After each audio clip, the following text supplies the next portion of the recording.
Sizden tartçı bir şey. Ben özüm de şu ribo. Kaçak taşı bundan beri gözde gelip boşum basıp gelele. Oң эле? Buralar katlı ol ona men kıyna koymayız. Жаз жеңил эле.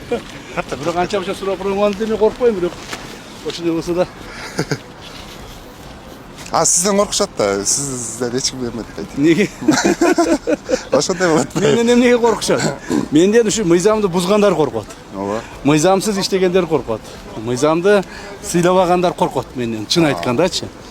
А мыйзамды сыйлап, мыйзам менен жашагандар, мамлекетке зыян келтирбегендер, мамлекеттин коомдун адеп ахлагын сактагандар менден коркпойт.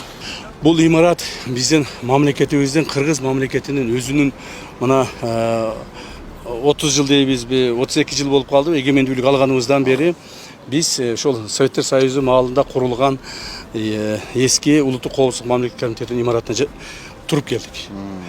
Бул имарат символикалык жагынан дагы өтө чоң мааниге ээ. Себеби дегенде бул улуттук коопсуздук болбосо мамлекет болбойт. Мамлекетте сөзсүз түрдө улуттук коопсуздук сакталыш керек. Демек, биз ушул өзүбүздүн жаңы штаб-квартирага, борбордук аппаратыбыздын жаңы зданиеге, бүткүл эле территориядагы баардык ушул зданиелер курулуп, ремонттолуп, жаңы бүткөн зданиелер ушуларды жасап, башка өзүбүздүн граждандарга биринчи кезекте, өзүбүздүн атуулдарга биринчи кезекте, анан башка мамлекеттерге дагы айтып аткан чоң бир мындай сигналыбыз болот. Биз Кыргыз мамлекети катары, Кыргыз улуту катары, Кыргыз мамлекетинин мамлекеттик органдары катары толук бойдон калыптанып бүттүк деп айтсак болот да. Эми бардыгына эле кызык болуш керек. Жибек жолундагы сиздердин имарат эмнеге болуп пайдаланууга бериле же ошол жерде? Жибек жолундагы жанагы биздин Дзержинкадагы имаратыбыз, Дзержинка бульварынын имаратыбыз. Бул тарыхый имараттардан Советтер Союзу маалында ошол комитет государственной безопасности деп коет, ошогон курулган атайын имарат. Так. Бирок ошол имаратты мына биз 42 жыл ошону колдондук. 42 жыл колдондук. Көптөгөн муун ал жерден өсүп өттү. Бирок бизге акыркы маалдарда ал имарат тар болуп калды.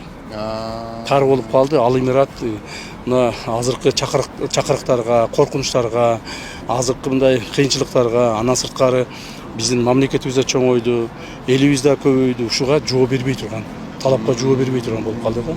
Ошондуктан биз бул жака жаңы имарат кылып алып көчтүк. Чүтем кошумча эле бир кыстырма суроо берип коеюнчу.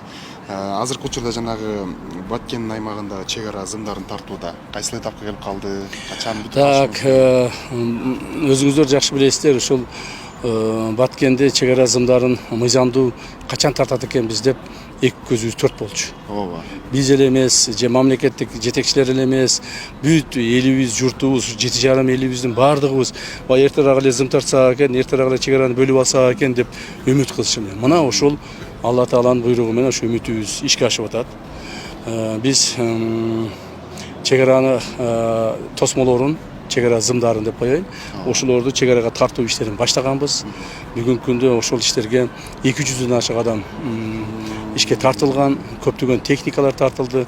Президентибиз түздөн түз берген көрсөтмөсү негизинде ушул иштер аткарылып атат. Бүгүнкү күндө бүткөн чек ара зымдар тартылып бүткөн биздин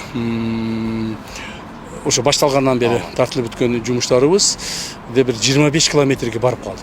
Мен ойлоймун, ушул быйылкы жылы күчүбүздү катуураак жумшасак, быйыл ушу бүтүп беребизго деген үмүттөмүн. Эгер быйыл бүтпөсөк, быйыл жылдан янчы бүтпөй калсак, анда жазга барып бүтөбүз буюрса.